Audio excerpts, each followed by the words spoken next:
दोस्तों नमस्कार, स्वागत है एक बार फिर से आपके अपने यूट्यूब चैनल कॉन्सेप्ट मस्ती पर। तो दोस्तों हम लोग जो बेसिक इलेक्ट्रिसिटी का जो सीरीज पढ़ रहे हैं उसका ये अगला पार्ट है। इसमें हम लोग पढ़ेंगे म्यूचुअल इंडक्टेंस। म्यूचुअल इंडक्टेंस मतलब पारस्परिक प्रेरकत्व। तो दोस्तों ये टॉपिक पढ़ने से पहले मैं आप लोगों को एक बात बताना चाहता हूँ। तो जिस दिन आपको ये वीडियो मिलेगा, मतलब कि दो मई को, तो उसी दिन मैं शाम को नहीं, इवनिंग में 3 बजे आपके सामने मैं लाइव आ रहा हूँ। और उस पर हम उस क्लास में हम लोग बात करेंगे कि आगे क्लास हमको कैसे लेनी है। आपको लाइव पढ़ना है या जैसे चल रहा वैसे ही पढ़ना है। और मैंने कम्युनिटी पर एक पोस्ट डाल चुका हूँ ऑलरेडी, उस पर आप वोट कर सकते हैं। तो वहाँ से भी आप देख सकते हैं कि हम वहाँ से देखेंगे कितने परसेंट वोट आ रहा है लाइव के लिए और कितने परसेंट आ रहा है जैसे क्लास चलिए उसके लिए। तो आप लोग ज़रूर कल 3 बजे लाइव रहिएगा। उसमें आप लोग जो भी इच्छा करें वो सवाल पूछ सकते हैं। सवाल मतलब कि आप लोग का पढ़ाई से रिलेटेड सवाल नहीं रहेगा, मतलब क्लासेस से रिलेटेड, क्लास कैसे चलेगी, कैसे पढ़ना है, क्या करना है, वहाँ पर आपको सभी के सवाल का जवाब दूंगा। फिर अगले दिन अगर आप लोग का रिस्पांस सही रहा और सब कुछ सही रहा तो हम अगले दिन से लाइव क्लासेस स्टार्ट कर देंगे। तो आप लोग ज़रूर 2 मई को 3 बजे लाइव ज़रूर मिलेगा। वो मेरा पहला वीडियो रहेगा लाइव के लिए। तो आप लोग ज़्यादा से ज़्यादा सहयोग करें उसमें और अपने दोस्तों को भी ज़्यादा से ज़्यादा शेयर करें। तो मिलेंगे हम लोग कल यानी 2 मई को दोपहर या कह सकते इवनिंग में 3 बजे। तो आज का टॉपिक है दोस्तों म्यूचुअल इंडक्टेंस। टॉपिक बहुत ही इंटरेस्टिंग है दोस्तों और बहुत ही इम्पोर्टेंट टॉपिक है। मैक्सिमम लोगों को समझ में नहीं आता म्यूचुअल इंडक्टेंस होता क्या है। इंडक्टेंस तो समझ में आ गया होगा क्योंकि मैंने इंडक्टेंस का ऑलरेडी 3 वीडियो बना चुका हूँ और ये अगला वीडियो है। तो सोच लीजिए कि 3 वीडियो इंडक्टेंस पे बना चुका हूँ, तो कितना डिटेल में आपको मैं पढ़ा रहा हूँ। तो ये म्यूचुअल इंडक्टेंस, और म्यूचुअल का हिंदी होता है पारस्परिक। वो जो हम लोग पढ़े थे वो यल था, वो सेल्फ इंडक्टेंस है, मतलब केवल एक लोगों का। और म्यूचुअल मतलब 2 लोगों का। तो म्यूचुअल इंडक्टेंस, अब देखिए 2 लोगों की बात आएगी तो यहाँ पर कुंडली कितनी हो जाएगी, 2 हो जाएगी। तो हम 2 कुंडली बनाते हैं। ये 2 इंडक्टर कह सकते हैं, कुंडली या 2 इंडक्टर बोल सकते हैं।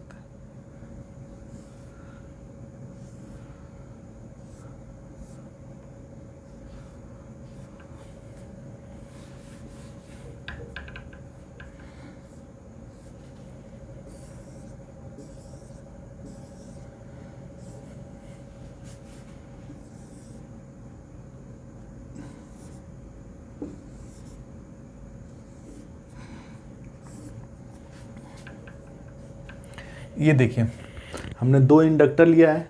इसका इंडक्टेंस सेल्फ इंडक्टेंस L1 है और इसका सेल्फ इंडक्टेंस क्या है, L2 है।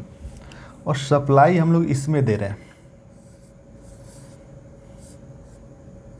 AC सप्लाई, क्योंकि DC पर इंडक्टर क्या होता है, शॉर्ट सर्किट हो जाता है। अब ध्यान से समझिएगा दोस्तों, बहुत ही इंटरेस्टिंग टॉपिक है और बहुत ही मज़ेदार है। अब पहले इंडक्टेंस में एक बार फिर आता हूँ। तो इंडक्टेंस क्या था, किसी कॉइल या किसी इंडक्टर का वह गुण जो धारा में परिवर्तन का विरोध करता है, जो धारा में परिवर्तन का विरोध करता है। अब यहाँ पर आ गया म्यूचुअल इंडक्टेंस। म्यूचुअल मतलब इन दोनों का इंडक्टेंस। अब देखिएगा ध्यान से इस बात को। अब जब सप्लाई यहाँ पर देंगे, सप्लाई क्या करेंगे, यहाँ पर देंगे, तो इसमें धारा मान लीजिए जा रही है I1, तो यहाँ पर फ्लक्स बनेगा 5। यहाँ पर फ्लक्स क्या बनेगा, 5। इसको φ1 कर लेते हैं। अब ये देखिए, अगर तो इसका एक चुंबकीय क्षेत्र होगा इसके आसपास, इसका एक चुंबकीय क्षेत्र होगा। और अगर ये कुंडली इस चुंबकीय क्षेत्र में है तो इसको काटेगी, तो इसमें भी एक EMF उत्पन्न हो जाएगा E2, और इसमें जो EMF उत्पन्न होगा उसे बोलेंगे E1। तो अब ध्यान दीजिए, तो इसमें एक धारा फ्लो होगी, यहाँ पर मान लीजिए जनरेटेड EMF, यहाँ पर एक धारा फ्लो होगी, कौन सी, I2। अब बात आती है कि I2 किस पे डिपेंड करेगी, तो I2 इस φ1 पे डिपेंड करेगी। φ1 जितना ज़्यादा होगा I2 उतनी ज़्यादा होगी, क्योंकि EMF उतना ज़्यादा होगा। तो हमारे का बोल सकते हैं कि जो I2 है वो समानुपाती है phi2 के। तो जब समानुपाते हटाते हैं तो ये आता है m phi2। क्या आता है m, नहीं ये आपकी I2 नहीं, ये जो आपकी phi2 है वो डिपेंड करेगी I1 पे। मतलब जो इसका फ्लक्स है ये phi2, ये किसका है, इसी का है, इस पे डिपेंड करेगा कितना इसमें आ रहा है। तो जो phi2 है इस पे डिपेंड करेगा I2 पे। तो यहाँ पर phi2 इक्वल टू क्या बोल सकते हैं, m इंटू I1। तो हम यहाँ पर m इक्वल टू बोल सकते हैं, m इक्वल टू बोल सकते हैं phi अपान I1। और यही अगर नंबर ऑफ टर्न n है तो यहाँ पर आ जाएगा n। तो ये देखिए, तो जैसे इंडक्टर में आया था L equal to n phi upon I, वैसे ही यहाँ पर क्या कहें, म्यूचुअल, ये होता है आपका म्यूचुअल इंडक्टेंस।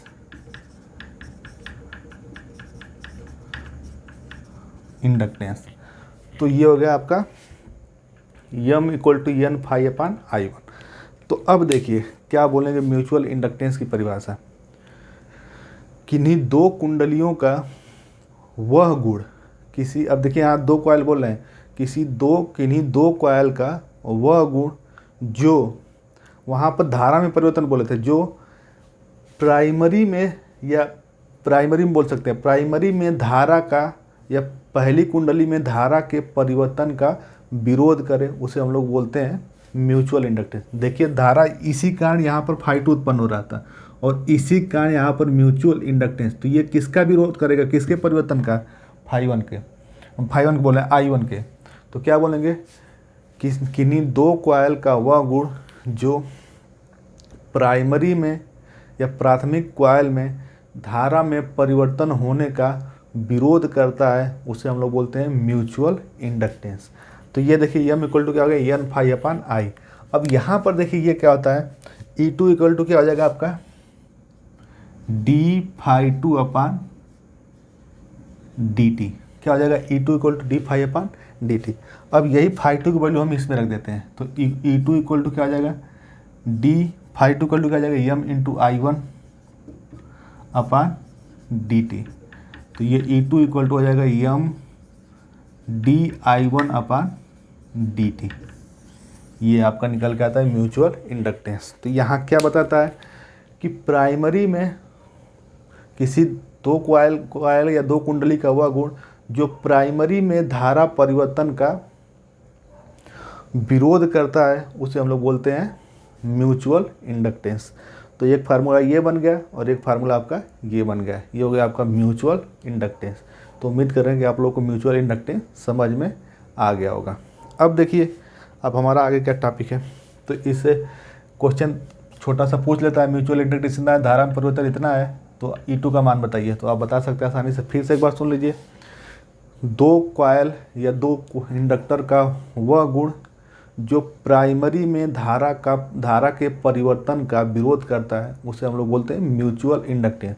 और ट्रांसफार्मर जो हमारा होता है इसी पे काम करता है, सप्लाई इसमें देते हैं लेकिन ईएमएफ कहाँ उत्पन्न होता है, यहाँ पे। अब देखिए कैसे होता है, सप्लाई यहाँ दी है AC, तो इसके कारण एक फ्लक्स उत्पन्न होगा जो परिवर्तन नेचर का होगा, क्योंकि AC दे रहे हैं। तो अगर ये कुंडली इसके चुंबकीय फ्लक्स के या चुंबकीय क्षेत्र के संपर्क में है तो ये भी इसको काटेगी, तो यहाँ पर भी एक EMF उत्पन्न होगा।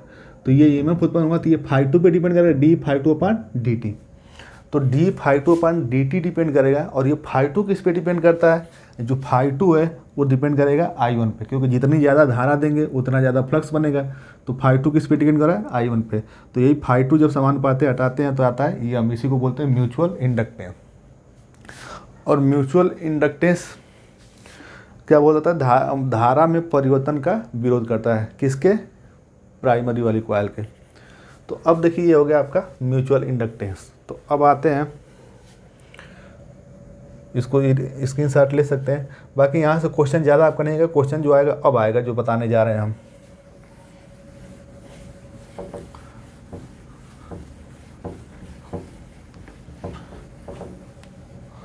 अब यहाँ पर अगला टॉपिक है आपका सीरीज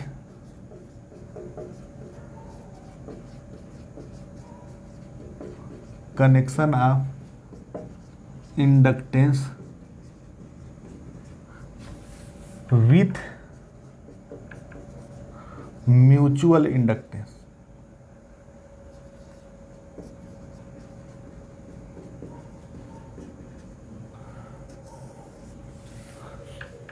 अब देखिए हमको इंडक्टर को सीरीज में जोड़ना है। कब?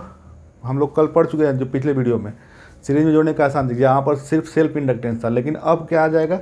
Mutual inductance. तब हमारा क्या फार्मूला बनेगा? तो आइए देखते हैं क्या बनेगा।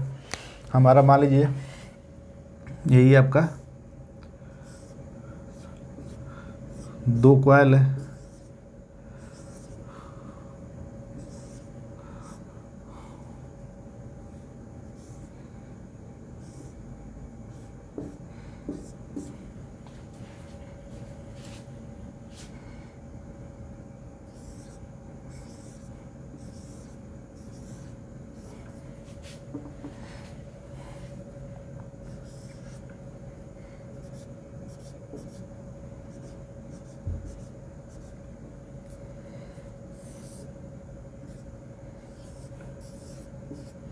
देखिए यहाँ पर 2 इंडक्टर है, जिसका इंडक्टेंस कितना है? L1, इसका कितना है? L2 है, और इनका म्यूचुअल इंडक्टेंस कितना है? M है।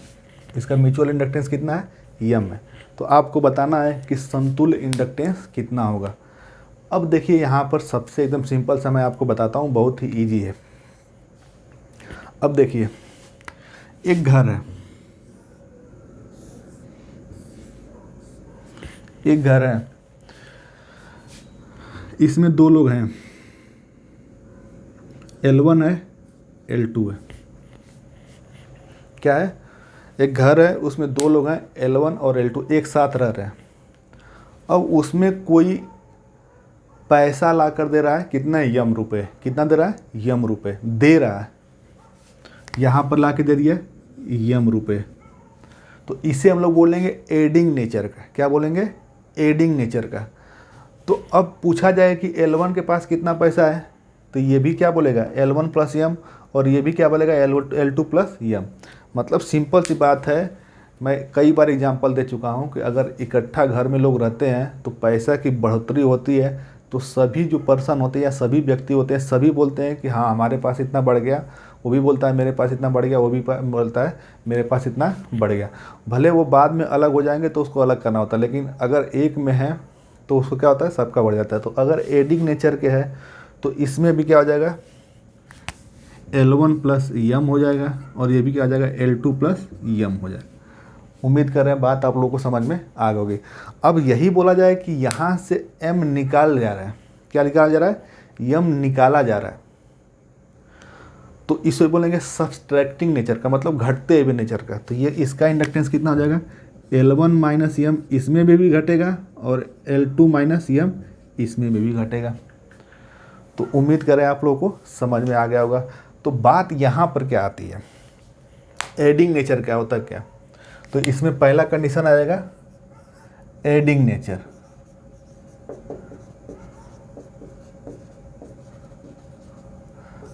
मतलब कि जब दोनों में धारा एक जैसी फ्लो हो रही है तो उसे हम लोग बोलेंगे एडिंग नेचर। अब बात आती है कि जब सीरीज में है तो धारा विपरीत कैसे फ्लो हो सकती है। तो अब ध्यान से देखिएगा, इसको हम 2 इंडक्टर ले रहे हैं, ये आपके सामने ये लिए हैं, एक इंडक्टर, इसको लपेट रहे हैं, देखिएगा ध्यान से। अब देखिए यहाँ से जा रहे लपेट रहे हैं, ये मतलब ये गया, यूँ मतलब ऐसे ऐसे ऐसे ऐसे जा रहा है। फिर अगला इंडक्टर जो रहेगा ये वाला, तो इसमें भी हम क्या कर दिए? ये लपेट दिया ऐसे ऐसे। तो देखिए धारा ऐसे ऐसे आ रही है, तो दोनों में एक जैसी धारा जा रही है, तो इसे बोलेंगे एडिंग नेचर का। क्या बोलेंगे? एडिंग नेचर का। अब देखिए इसमें क्या था? अब ऐसे लपेटे थे, ध्यान से देखिएगा, ऐसे इसको घर पे भी कर सकते हैं, ऐसे ऐसे लपेट दिए। लेकिन इसमें क्या कर दिया अगले वाले में? अब अगले वाले में आप जो ऐसे आ रहे थे अब ऐसे लपेट दिए उल्टा। तो सीरीज तो कनेक्शन है, लेकिन धारा की दिशा दोनों में क्या हो गई? अलग अलग हो गई। तो इसे बोलेंगे सब्सट्रैक्टिंग नेचर। मतलब जब दोनों कॉइल में धारा अलग अलग होती है तो उसे हम लोग बोलते हैं, धारा की दिशा अलग अलग होती है तो उसे बोलते हैं सब्सट्रैक्टिंग नेचर। और जब एक ही दिशा होती है तो उसे बोलते हैं एडिंग नेचर। तो देखिए इसमें भी ऊपर की तरफ है, इसमें भी ऊपर की तरफ है, तो इसे हम लोग बोलेंगे एडिंग नेचर का। तो एडिंग नेचर में बताइए अब इसका क्या हो जाएगा, यम म्यूचुअल इंडक्टेंस है तो यहाँ भी क्या हो जाएगा L1 प्लस यम, और यहाँ भी क्या हो जाएगा L2 प्लस यम। और हम सीरीज में जानते हैं टोटल यल क्या होता है, दोनों का जोड़ देते हैं तो L1 प्लस यम प्लस L2 प्लस यम, तो ये कितना हो जाएगा L1 plus L2 plus 2m, ये हो जाएगा एडिंग नेचर में। तो बात क्लियर है, कितना हो जाएगा L1 plus L2 plus 2m, जहाँ m क्या है म्यूचुअल इंडक्टेंस, और L1 L2 क्या है सेल्फ इंडक्टेंस, L1 इसका है और L1 L2 इसका है। बात क्लियर है। अब यही अगर कंडीशन दे दे कि सबट्रैक्टिंग नेचर, यहाँ पर दे दे सबट्रैक्टिंग नेचर, मतलब घटाना नेचर, मतलब कि एक में धारा की दिशा क्या हो जाए विपरीत हो जाए, तो हम यहाँ पर बना लेते हैं।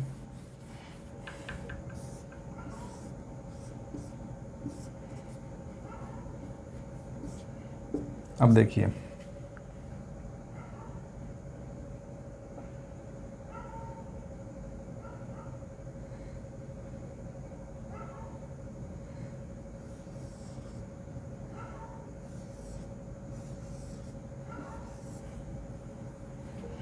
अब देखिए यहाँ पे धारा ये आ रही,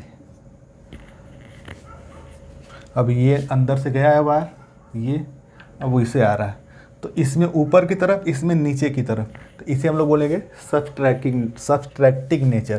तो यहाँ पर जो यम हो जाएगा इसमें भी माइनस हो जाएगा और इसमें भी क्या हो जाएगा माइनस हो जाएगा, ये वाला जो कंडीशन बताएं। तो यहाँ भी क्या हो जाएगा, तो इसको पहले वाला नोट कर लेंगे, तो यहाँ भी माइनस और यहाँ भी माइनस, तो यहाँ भी क्या आ जाएगा L1 plus L2 minus 2m। तो ये किसके लिए है सबट्रैक्टिंग नेचर के लिए। तो उम्मीद कर रहे हैं कि अब आप लोग को ये समझ में आ गया हो कि होता क्या एडिंग नेचर और सबट्रैक्टिंग नेचर। जब दोनों कॉइल में धारा की दिशा क्या हो अलग अलग हो तो उसे सबट्रैक्टिंग नेचर बोलते हैं, और जो दोनों कॉइल में धारा की दिशा क्या हो सेम हो तो उसे बोलते हैं एडिंग नेचर। तो यहाँ पर आपका सबट्रैक्टिंग में यहाँ प्लस हो जाता है और एडिंग में क्या होता है माइनस हो जाता है। अब एक तरीका मैं आपको और बताता हूँ जो आपको याद रखना है, क्योंकि मैं यही तरीका मशीन में यूज करूँगा और आप लोग को इसी पे सॉल्व पूरा जो आप लोग पढ़ते हैं कंपाउंड मोटर कंपाउंड जनरेटर सब इसी पे मैं कराऊंगा। अब देखिए ये क्या है, एक कॉइल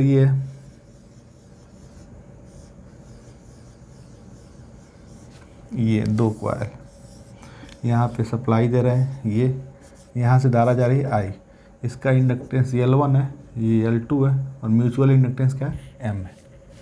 अब इसको हम लोग बोलते हैं डार्ट रूल। क्या बोलते हैं डार्ट रूल। ये बहुत आपको उपयोगी हो जाएगा मशीन में, आप समझ जाएंगे तो, क्योंकि आप इसको समझ जाते हैं तो आप आसानी से किसी को भी समझा लेंगे और मशीन में ज़्यादा आपको फिगर इधर उधर करने की ज़रूरत नहीं पड़ेगी। अब डार्ट रूल क्या है, अब जैसे यहाँ डार्ट लगा दिए, एक डार्ट यहाँ लगा दिए, एक डार्ट यहाँ लगा दिए दोनों कॉइल में, तो देखिए डार्ट यहाँ पर और कुछ भी नहीं बदलाव करेगा। डार्ट कुछ सिर्फ ये बताएगा कि धारा क्या है एडिंग नेचर की है कि सबट्रैक्टिंग नेचर की, और डार्ट से कोई मतलब नहीं है, जोड़ घटाने से कोई डार्ट से कोई मतलब नहीं है, बस धारा को बताएगा कि एडिंग है कि सबट्रैक्टिंग है। अगर एडिंग रहेगी तो प्लस लेंगे और सबट्रैक्टिंग रहेगी तो माइनस लेंगे। अब कैसे पहचानेंगे कि एडिंग है कि सबट्रैक्टिंग है। अब देखिए धारा की दिशा ये दिया है, तो यहाँ से जा रहे हैं, तो अगर ये पहले डार्ट पड़ा फिर कुंडली पड़ी, पहले वाले में देखते हैं पहले डार्ट फिर कुंडली, फिर दूसरे वाले में भी देखिए पहले डार्ट फिर कुंडली, मतलब दोनों क्या है एक जैसा है, तो ये क्या हो जाएगा एडिंग नेचर का। बात क्लियर है, दोनों क्या हो जाएगा एडिंग नेचर का। तो यल कितना हो जाएगा L1 plus L2 plus 2m। ये कैसे आता है मैं अभी पहले बता चुका हूँ, क्योंकि एडिंग मतलब ये भी m हो जाएगा प्लस और ये भी प्लस m हो जाएगा, तो दोनों क्या हो जाएंगे 2m। बात क्लियर है। देखिए पहले डार्ट में गई फिर कुंडली में गई, ऐसे चले पहले डार्ट में गई फिर कुंडली में गई, इधर देखिए पहले डार्ट में फिर कुंडली में, दोनों सेम है, तो क्या हो जाएगा एडिंग। अब यही डार्ट को हटाकर यहाँ कर दे, क्या कर दें यहाँ कर दें। देखिए कितना आसान है, अब उसे फिगर बनाना पड़ेगा आपको लंबा लंबा की धारा की दिशा दिखाने के लिए। अब देखिए ये क्या हो जाएगा, पहले यहाँ से जा रही धारा इधर से गए, पहले डाट में फिर कुंडली में, लेकिन यहाँ पे क्या हो जा रहा है, पहले कुंडली में फिर डाट में, तो ये क्या हो जाएगा, उल्टा हो जा रहा है। तो इसे हम लोग बोलेंगे सबट्रैक्टिंग नेचर। तो यहाँ क्या हो जाएगा, -2m हो जाएगा, यहाँ भी क्या हो जाएगा माइनस, यहाँ भी क्या हो जाएगा माइनस। तो उम्मीद करें कि अब आप लोग कोई डाउट नहीं रहेगा। अब यही चीज़ यहाँ उठा के रख दें, ध्यान से समझिएगा। अब देखिए इधर से चलिए, इधर से देख लीजिए, क्योंकि अब इधर धारा का दिशा दिया हुआ है तो हम किधर, इधर से ही चल रहे हैं। तो इधर से चले, पहले कुंडली पड़ी, पहले कॉइल में देख रहे हैं, पहले कुंडली फिर डाट, फिर आगे बढ़े, पहले कुंडली फिर डाट, तो दोनों में एक जैसा व्यवहार है, तो क्या हो जाएगा एडिंग नेचर का। तो यहाँ पर क्या हो जाएगा +2m। तो बात उम्मीद कर रहे हैं कि आप लोग को समझ में आ गया होगा। और ये चीज़ एकदम दिमाग में बैठा लीजिए, हम मशीन में कराएंगे तो यही मेथड कराएंगे आपको, एकदम जो डिफरेंशियल कंपाउंड कम्यूटेटिव कंपाउंड होता है उसमें कोई दिक्कत नहीं आएगी। क्या करना है, डाट सिर्फ ये पहचान बताता है कि धारा की दिशा दोनों कैसी एडिंग नेचर की है कि सबट्रैक्टिंग नेचर की है। तो उम्मीद कर रहे हैं आप लोग को ये समझ में आ गया होगा। तो ये था सीरीज कनेक्शन। तो अब इस पर क्वेश्चन बनता है आपका, क्वेश्चन क्या बन जाएगा आपका, 2 इंडक्टर, जल्दी जल्दी लिख रहे हैं, 2 इंडक्टर कर भी लेंगे आप लोग, जिनका इंडक्टेंस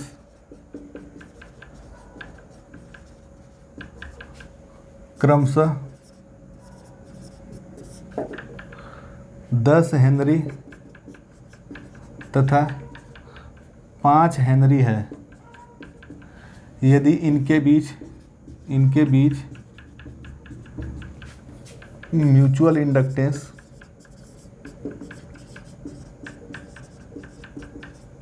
म्यूचुअल इंडक्टेंस 2.5 हेनरी है तो इन्हें श्रेणी में जोड़ने पर समतुल्य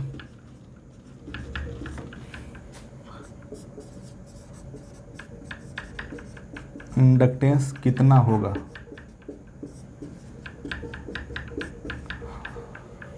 दो इंडक्टर जिनका इंडक्टेंस क्रमशः, कुछ नहीं करना है, 2 इंडक्टर जिनका इंडक्टेंस क्या है क्रमशः 10 हेनरी, तो यहाँ पर L1 का मान कितना दिया है 10 हेनरी, और L2 का मान कितना दिया है 5 हेनरी, और म्यूचुअल इंडक्टेंस M का मान कितना दिया है 2.5 हेनरी। इन्हें श्रेणी क्रम में जोड़ने पर समतुल्य इंडक्टेंस कितना होगा। इसमें पहला आपका रहेगा एडिंग नेचर का और दूसरा रहेगा सबट्रैक्टिंग। ये हम शॉर्ट फॉर्म में मतलब जल्दी जल्दी लिख रहे हैं, कोई दिक्कत है नहीं। तो पहला क्या हो जाएगा L = L1 + L2 + 2m, और दूसरा क्या हो जाएगा L = L1 + L2 - 2m। तो L1 कितना है 10, L2 कितना है 5, और ये 2 × 2.5, तो ये कितना हो जाएगा 10 × 5 = 15, और +5 ये कितना हो जाएगा 20 हेनरी। और यहाँ पे क्या हो जाएगा, ये 10 × 5 = 15 और -5 कितना हो जाएगा 10 हेनरी। इसको सॉल्व करके देख लीजिएगा। तो बहुत ही आसान क्वेश्चन होता है ये। तो उम्मीद करें कि आप लोग इस टाइप क्वेश्चन अब हमेशा के लिए कर लेंगे। फिर आते हैं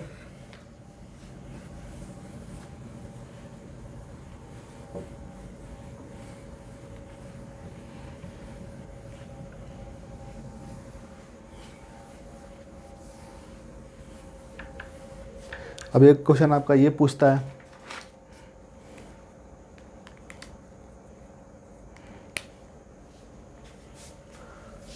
क्वेश्चन पूछता है आपका 2 इंडक्टर को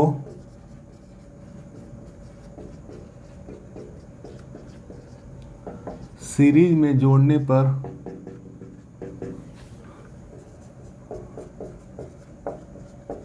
समतुल्य इंडक्टेंस क्रमशः 10 हेनरी तथा 18 हेनरी आता है। तो इनके बीच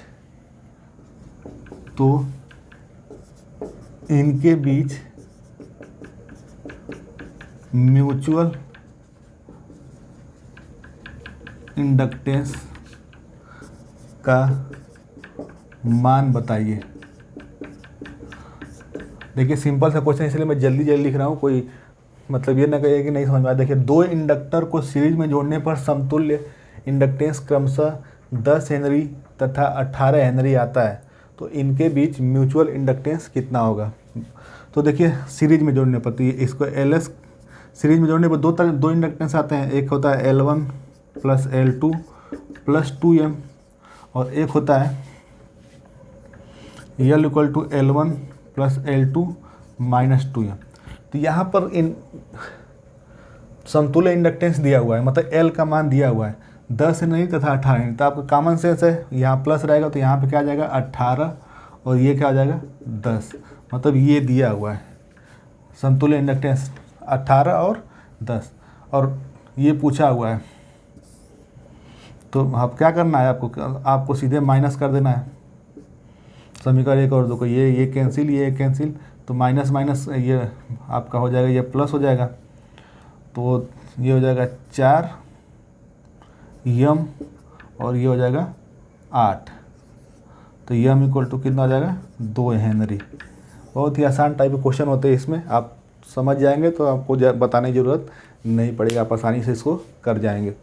तो उम्मीद करें कि आप लोगों को म्यूचुअल इंडक्टेंस से जो सीरीज में है वो आपको समझ में आ गया होगा, और समझ में आ गया होगा तो वीडियो को लाइक कर दें, और अपने अभी तक चैनल को सब्सक्राइब नहीं किया तो चैनल को सब्सक्राइब कर लें, और अपने दोस्तों के बीच ज़्यादा से ज़्यादा वीडियो को शेयर करें। तो अब आइए देखते हैं अगला topic.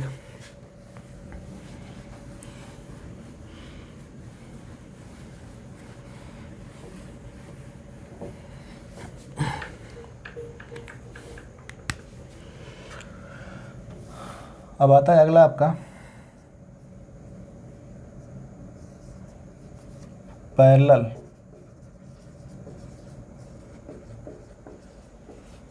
Connection of inductance with mutual inductance. Parallel connection of inductance with mutual inductance. तो हमको दो इंडक्टर को किस में जोड़ना है, पैरेलल में, तो हम जोड़ रहे हैं। तो दो कंडीशन आती है, पहला एक एडिंग नेचर का और दूसरा सब्सट्रैक्टिंग नेचर का। तो हम जोड़ते हैं यहाँ पे। देखिए, सिंपल सा हम बता चुके हैं आपको, डॉट वाला रूल करिए, आपको कोई दिक्कत नहीं है। ये पैरेलल में आपके जुड़ गए, पैरेलल में आपके जुड़ गए, इधर ये भी जुड़ गया।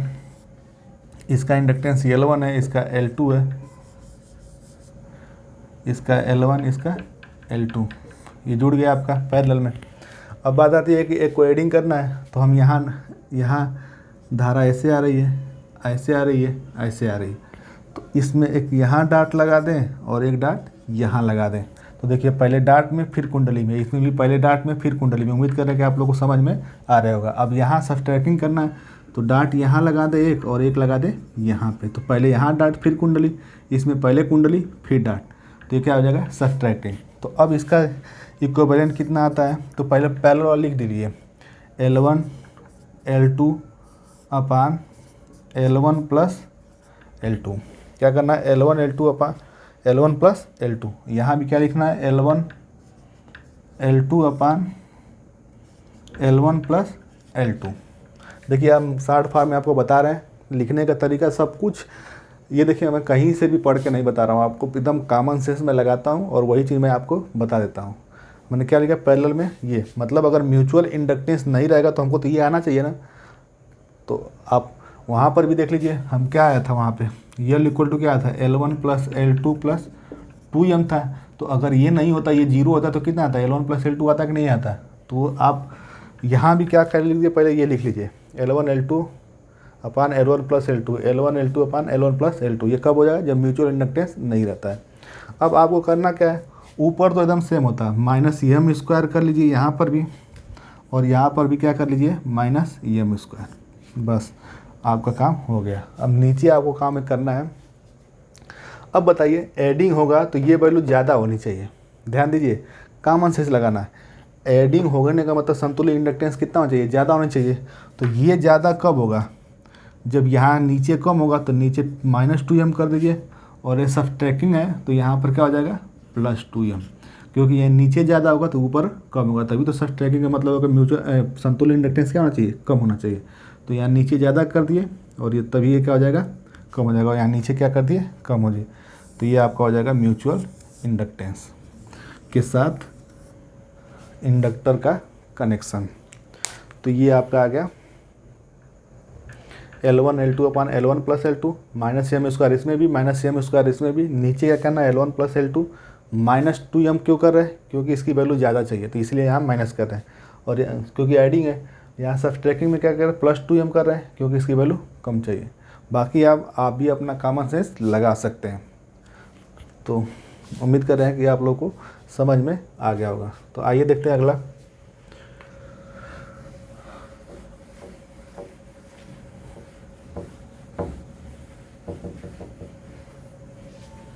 चलिए अगला टॉपिक हम लोग देखेंगे अगले वीडियो में, क्योंकि वीडियो थोड़ा लंबी हो जाएगी और कल मैं थोड़ा सा एक्साइटेड हूँ आप लोगों से लाइव मिलने के लिए। तो अभी मुझे अपना डाटा बचा कर रखना है, तो कल मैं सुबह ये वीडियो अपलोड हो जाएगा, तो आप लोग ज़रूर 3 बजे 2 तारीख मतलब कल ही है, कल ही आप वीडियो मैं आज बना रहा हूँ, इसको मैं अपलोड करूँगा अभी, तो आप लोग कल ही मिलेगा। तो कल ही आप लोग को 2 तारीख को ही 3 बजे मैं लाइव, अभी तक मैं ट्रायल नहीं लिया हूँ लेकिन पूरी उम्मीद है कि मैं लाइव आऊँगा और आप लोगों से बातें करूँगा। आप लोग के हिसाब से ही टाइमिंग फिक्स की जाएगी, कितने बजे टाइमिंग सही रहेगा और कितने बजे आप लोग क्या कैसे पढ़ना चाहते हैं, लाइव पढ़ना चाहते हैं कि जैसे चल रहा वैसे पढ़ना चाहते हैं। तो भूलिएगा नहीं, 3 बजे लाइव ज़रूर रहिएगा। तो मिलते हैं अगले वीडियो में आपसे, तब तक के लिए अगर वीडियो लाइक नहीं किया तो वीडियो को लाइक कर दें, शेयर करें, सब्सक्राइब कर दें। तब तक के लिए जय हिंद, वंदे मातरम।